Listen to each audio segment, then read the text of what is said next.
আমরা এটা পছন্দ করি বা না করি, যখনই আমি আর আমার বন্ধুরা মাটি টাচ করলাম, আমরা অফিসিয়ালি নরমালি এইভাবে ইন্ট্রো করি না, কিন্তু আমি এখন ঝুলছি একটা গুহার 100 ফুট নিচে, যেটা মাটির নিচে 5 কিলোমিটার জুড়ে বিস্তৃত আছে।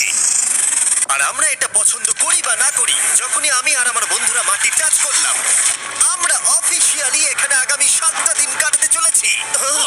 বাবারে, এটা আমার জীবনে করা সবথেকে ভয়ঙ্কর জিনিস। প্রথমত, আমাদের এখন এখান থেকে অনেকটা দূরে যেতে হবে। কেন? যদি ঝড় বৃষ্টি হয় তাহলে এই পুরো জায়গাটা জলে ভরে যেতে পারে, আর সমুদ্রের মতো ঢেউ এসে সবাইকে ভাসিয়ে নিয়ে যেতে পারে। সেই জন্য আমাদের আরো ভিতরে যেতে হবে একটা বেস ক্যাম্প বানানোর জন্য। ভাই এটা পুরো পাগলাম। এটা একটা অন্য জগৎ মনে হচ্ছে। এই